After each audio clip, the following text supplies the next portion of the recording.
ए बोलो थोड़ा कम तो।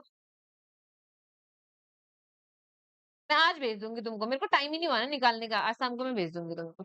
चलो, मैंने तुमसे क्या बोला था, ये सारे के सारे ग्लैंड लिखो करके, एक एक हार्मोन का नाम बता दूंगी। चलो, पिट्यूटरी ग्लैंड से निकलने वाले हार्मोन का एक हार्मोन का नाम लिखो, ग्रोथ हार्मोन। लिखो, ग्रोथ हार्मोन, लिख लो। एक एक बता रही हूँ बस, हाँ।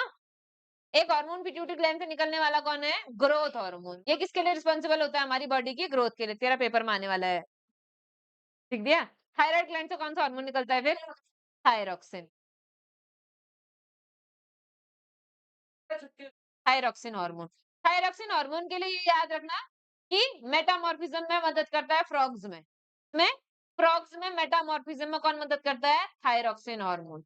एड्रिनल ग्लैंड से कौन सा हार्मोन निकलता है? एड्रीनलिन। आगे बताया था, क्या बोलते हैं इसको? फाइट और फ्लाइट हार्मोन।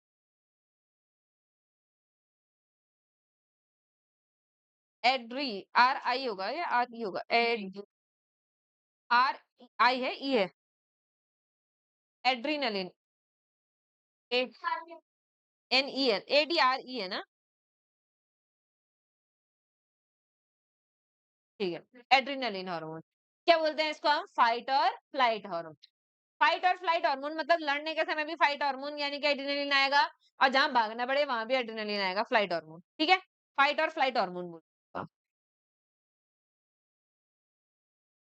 जैसे कुत्ता पीछे पड़ जाए तो क्या एनर्जी आती है बॉडी में? कौन से हार्मोन की वजह से? एड्रिनलिन। ब्लड का फ्लो बढ़ा देता है, ब्लड सर्कुलेशन बढ़ेगा तो एनर्जी फॉर्मेशन बढ़ जाएगा, अपने आप जल्दी थकान नहीं होती है। ठीक है, चलो अगला हो गया हमारा पेनक्रियास।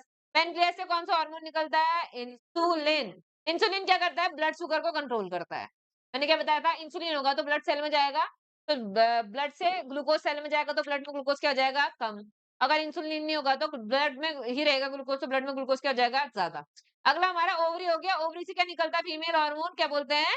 एस्ट्रोजन। ESTROGEN। और टेस्टिस से मेल हार्मोन निकलता है, इसको हम क्या बोलते हैं? टेस्टोस्टेरोन।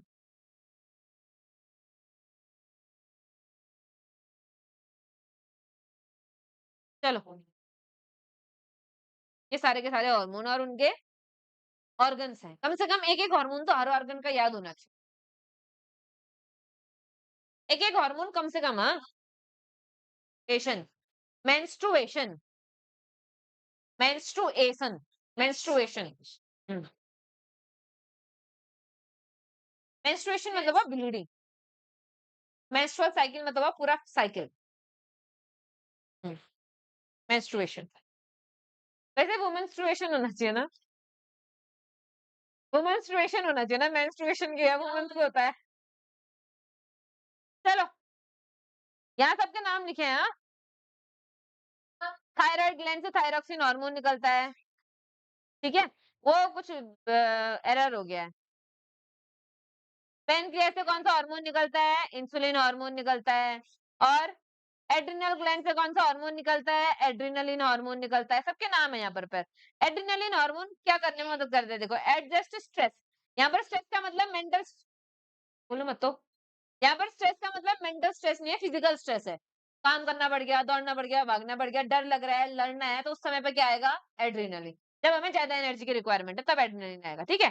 जैसे हम बहुत ज्यादा गुस्सा हो तो भी एड्रेनलिन निकलता है, हम बहुत ज्यादा शर्मिंदा हो तो भी एड्रेनलिन निकलता है, दुखी, एम्बेरसमेंट में, या फिर हम लोगों को कहीं लड़ना हो, भागना हो, डर लग रहा हो, तब भी एड्रेनलिन निकलता है, ठीक है। पिट्यूटरी ग्लैंड से एक हार्मोन याद रखना है, ग्रोथ हार्मोन। क्या करता है? बॉडी की ग्रोथ करने में मदद करता है, ठीक है।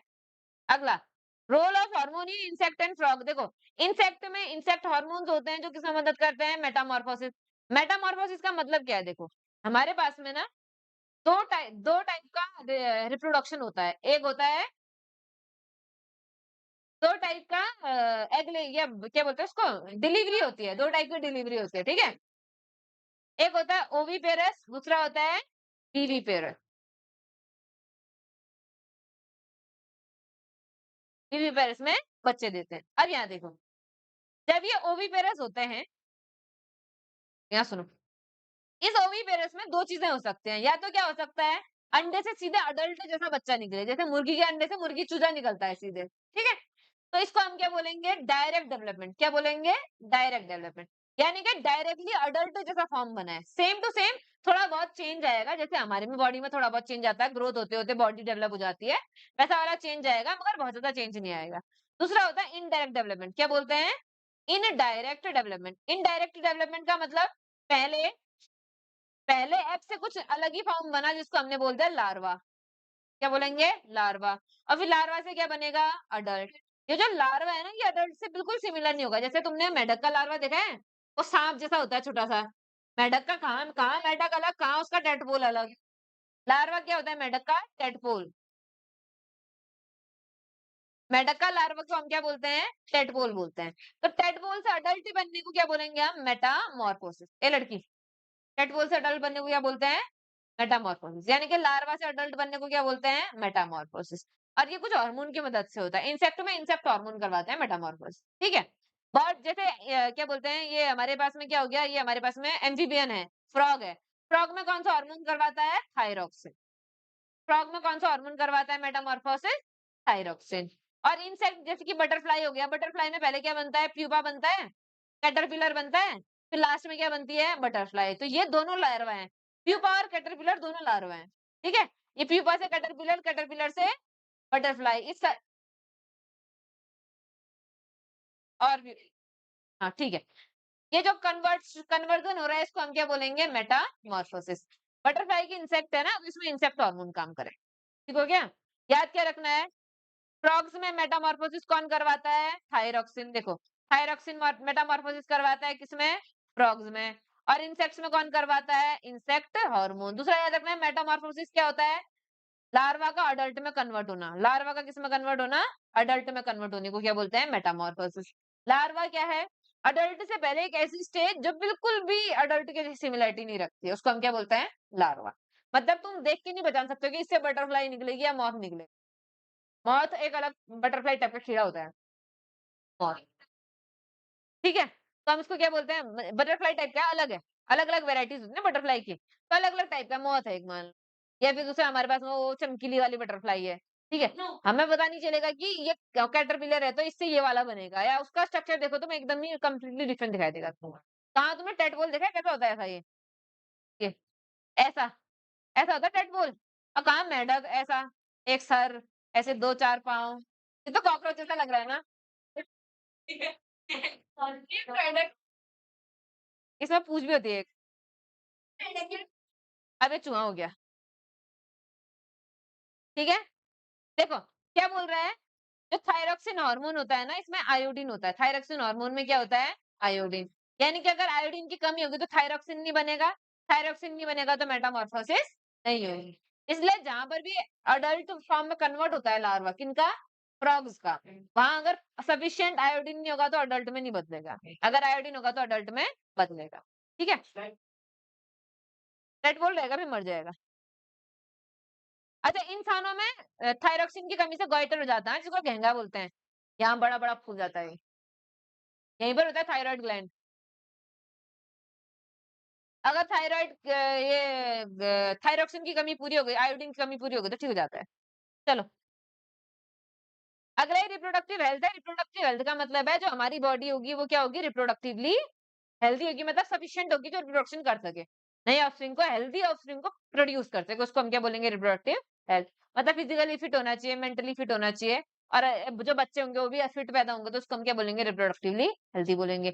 इसके लिए क्या जरूरत है? एडोलेसेंस में खूब सारा अच्छा न्यूट्रिशन लो, ताकि बॉडी अच्छे से डेवलप हो, तो रिप्रोडक्शन भी अच्छे से कर सकेगी। एक वेल डेवलप्ड, या फिर हम बोलेंगे अच्छे से डेवलप्ड ऑफस्प्रिंग को क्या कर पाएगी? प्रोड्यूस कर पाएगी। बैलेंस डाइट लेनी चाहिए, अच्छा खाना खाना चाहिए, विटामिन वगैरह लेने चाहिए, जितने भी न्यूट्रिएंट है उनका सफिशिएंट अमाउंट होना चाहिए। आयरन खूब होना चाहिए, क्योंकि आयरन ज्यादा होगा तो ब्लड भी ज्यादा होगा। ब्लड ज्यादा होगा तो एनीमिया की कंडीशन नहीं आएगी। एनीमिया मतलब कमी होना खून की। अगर एक बार मेरे को पूरा बोलने देना, मैं भूल जाती हूँ, फिर बीच बीच में मैम मैम क्यों करते रहते हो? आयोडीन की कमी होगी तो ब्लड कम होगा। ब्लड कम होगा तो अगर मान लो प्रेग्नेंट हो गई लेडी, तो वैसे उसको ब्लड की ज्यादा रिक्वायरमेंट है, ताकि बच्चे को मिल सके सफिशिएंट अमाउंट ऑफ न्यूट्रिशन। अगर वैसे ऑलरेडी एनीमिया होगा तो बच्चा अच्छे से डेवलप नहीं हो पाएगा, तो हम क्या बोलेंगे उसमें? अच्छे से हेल्दी नहीं है। और आयरन के लिए हमको क्या चाहिए? आंवला वगैरह खाओ, सिट्रस फ्रूट्स खाओ, वेजिटेबल्स खाओ, तो अच्छे से क्या मिलेगा? आयरन मिलेगा। तो जो भी तुम खाना नहीं खाते हो, खाना होता है। ठीक है। चिप्स, कैंड बैगेज, इनको नहीं खाना होता है। क्यों नहीं खाना होता है? क्योंकि इसमें ना प्रिजर्वेटिव मिलाए रहते हैं और प्रिजर्वेटिव फर्टिलिटी को घटाते हैं मतलब आगे जाकर के बच्चे होने के चांसेस को रिड्यूस करता है, तो ये सब चीजें कम खानी चाहिए, ठीक है। और इनमें एडिक्वेट रिक्वायरमेंट वो न्यूट्रिशन भी नहीं होता, मतलब जो न्यूट्रिशन हमारी बॉडी को चाहिए विटामिन वगैरह वो भी नहीं होते, तो इसलिए हमको इसको क्या करना करना पड़ता है, सफिशिएंट अमाउंट में खाना पड़ता है। ये सारी कहानियां यहाँ पर लिखी है। पर्सनल हाइजीन मतलब अपनी साफ सफाई रखनी चाहिए, नहाना चाहिए, हाथ मुंह धोना चाहिए, ये सब लिखा है इसमें, इसको देख लेना। और कुछ नहीं है, बस हो गया। अगला फिजिकल एक्सरसाइज है, मतलब अगर बॉडी को हमने फिट रखना है तो एक्सरसाइज भी करते रहनी पड़ेगी। उससे क्या होंगे, हमारे मसल्स वगैरह अच्छे से डेवलप होंगी। इसके बाद ड्रग्स है, ड्रग्स और अल्कोहल मतलब हमें कोई भी ऐसा चीज नहीं खानी जो हमारी बॉडी को क्या दे, नशा दे। उसके वजह से क्या होता है, जैसे ड्रग्स वाली कहानी मैंने तुम्हें पहले बताई है। ड्रग्स इन और कौन सा हार्मोन है, हैप्पी हार्मोन, नाम हैप्पी हार्मोन का क्या है, डोपामिन। ड्रग्स इन तो डोपामिन हाई, ड्रग्स आउट तो डोपामिन लो। ड्रग्स क्या करते हैं, देखो सुनो, ड्रग्स क्या करते हैं, ए ड्रग्स क्या करते हैं, धीरे धीरे नर्व्स को डैमेज करते हैं, न्यूरॉन्स को डैमेज करते हैं। न्यूरॉन जितने डैमेज हो जाएंगे उतनी हमारी बॉडी क्या हो जाएगी, डैमेज हो जाएगी। लिवर को, किडनी को और बॉडी ऑर्गन को भी क्या कर सकते हैं, ये डैमेज कर सकते हैं। इसलिए ड्रग्स वगैरह नहीं खाने। ये सब कुछ एक बार पढ़ लो, ये सब कुछ नॉर्मल सी बातें हैं, मतलब इसमें ऐसा कुछ नहीं जो तुम्हें समझ में नहीं आएगा, नॉर्मल सी बात है। अच्छा, ड्रग्स का एक और वो इफेक्ट देख लो। हाँ, कई लोग कई लोग ड्रग्स इंजेक्शन से लेना प्रेफर करते हैं। इंजेक्शन से लेने में नुकसान क्या है, देखो वैसे तो ड्रग्स लेने में ही नुकसान है, लेकिन इंजेक्शन से लेने में क्या होता है, जो भी ब्लड से फैलने वाली डिजीज है, जो भी क्या है, ब्लड से फैलने वाली डिजीज है, वो ब्लड से फैलने वाली डिजीज ट्रांसफर हो सकती है। इसमें सबसे ज्यादा कॉमन क्या है, एड्स है, क्योंकि ऑलरेडी नशे कर रहे हैं वो, उनको क्या फर्क पड़ रहा है, सिरिंज एक बदली दो बदली, है ना। सिरिंज में ड्रग्स भरा, एक ने लगाया वही सिरिंज दूसरे ने पकड़ी उसने भरा, दूसरे ने लगाया वही सिरिंज तीसरे ने पकड़ी तीसरे ने भरा तीसरे ने लगाया। तो अगर मान लो एड्स, मैं बता रही हूँ यहाँ, जरूरी नहीं आपस में बात करना। मान लो 4 लोग आपस में ड्रग्स करने के लिए बैठे हैं इंजेक्शन के थ्रू, ठीक है? तो एक इंजेक्शन निकाली, चारों ने उसी से ड्रग्स किया। चारों का आप इंजेक्शन, जैसे मान लो मैंने अपनी बॉडी में इंजेक्शन लगाया तो ब्लड उस इंजेक्शन में थोड़ा बहुत मेरा ब्लड का ट्रेस रह जाएगा, थोड़ा बहुत ब्लड का टच हुआ रह जाएगा ना। उसके लिए जो भी बैक्टीरिया वायरस है वो इंजेक्शन में लगेंगे। दूसरे ने लगाए तो उसकी बॉडी के अंदर, तीसरे ने लगाए तो उसकी बॉडी के अंदर। अब होता क्या है, देखो दिक्कत ये है कि अगर तुम दोनों क्यों बोल रहे हो इतना, थोड़ा कम बोलो, बोलो नहीं। अगर जो एड्स है ना उसके सिम्टम 14-15 साल तक नहीं दिखाई देते हैं। मतलब अगर आज किसी को एड्स है तो 14-15 साल बाद सिम्टम दिखेंगे। तो उन चारों को खुद को नहीं पता कि क्या उनको एड्स है कि नहीं है। और उसमें सेम इंजेक्शन शेयर करेंगे तो एक-दूसरे को भी क्या हो जाएगा, ट्रांसफर हो जाएगा। जैसे क्या हो सकता है, बहुत ज़्यादा एड्स के क्या होते हैं, केसेस स्प्रेड होने के केसेस आते हैं। एड्स के अलावा बाकी भी पास होते हैं। जितने भी ब्लड वाले डिजीज़ है सब पास हो सकते हैं। फिर तू वही बात कर रहा है, ठीक है? तो रुक जा, फिर आऊँगी ना, लास्ट में आऊँगी, सबकी बातों के ऊपर आऊँगी। ट्रांसमिट हो सकते हैं वो, ठीक है? पढ़ लो एक बार इसको। क्या बोल रहा है बोल?